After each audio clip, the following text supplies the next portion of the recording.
सबैभन्दा पनि धेरै मान्छे यो बिचमा यो समयमा धेरै मान्छे मर्छ। कोही दबाई नपुगेर मर्छ, कोही उपचार नपुगेर मर्छ, कोही हरेक कुराहरू नपुगेर मर्छ।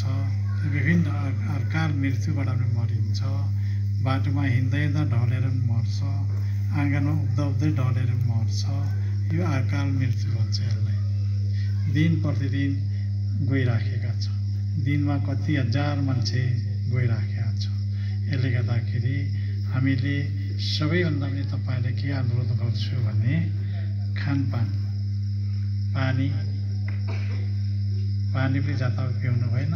पानी पनि चेक गराएर पानी पनि शुद्ध पानी पिउने, शुद्ध पानीले नुहाउने र खानपानमा विषादी रहित खानपान गर्ने हामी यो नै उपयुक्त छ।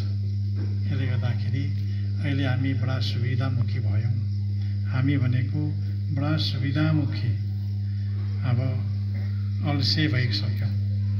यसले गर्दाखेरि अब धान चामलमा सबै विषादी हाले आउँछ, साग सब्जीमा विषादी हाले आउँछ, आलु सब्जीहरूमा सबै विषादी हाले आउँछ।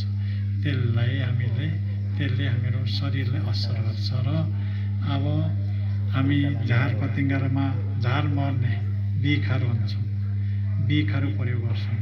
यसले त्यो बिख खानु बित्तिकै 10 वर्षमा मरिगइन्छ। हामीले यस्तो कुराहरूले प्रयोग गर्नु भएन र खानपानमा जोगिनु पर्यो, अर्ग्यानिक खानु पर्यो, परम्परा हाम्रो खेती थियो त्यो गर्नु पर्यो। त्यसबाट चाहिँ आयो पाइन्छ र हामी धेरै आधुनिक गइसकेका छौँ। त्यसले गर्दाखेरि हाम्रो आयु छटिँदै गएको छ र हामी सबैभन्दा हामी हाम्रो शरीरलाई एकदम सुरक्षा गर्नुपर्छ, स्वास्थ्यले सुरक्षा गर्नुपर्छ। यही कुरा तपाईँहरूसँग म अनुरोध गर्नु चाहेँ र हामी अब जहाँ रक्सी खाने त भरै राखौँ, त्यो त भरै राखौँ। राम्रो खालको रक्सी 6 महिना खायो भने मरिहाल्छ। यसले गर्दाखेरि यहाँ हाम्रो मेरो त घरै पर्ने केन्द्र यहाँ माथि भयङ्कर दबाई हाल्छ।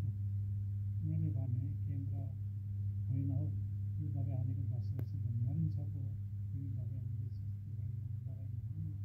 हाम्रो आसनको गाईबस्तुले घाँस मऱ्यो र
छिटेर खान्छौँ।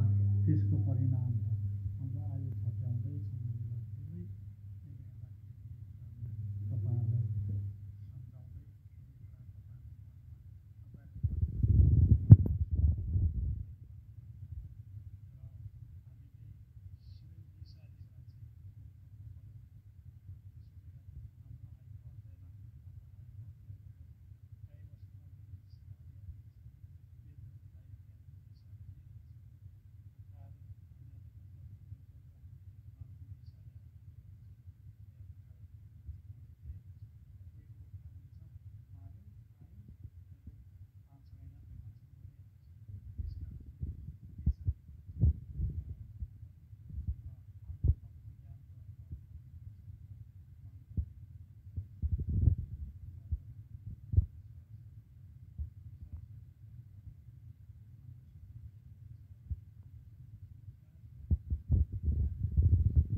त्यसले गर्दाखेरि यसप्रति तपाईँहरूले ध्यान दिनु जरुरत छ।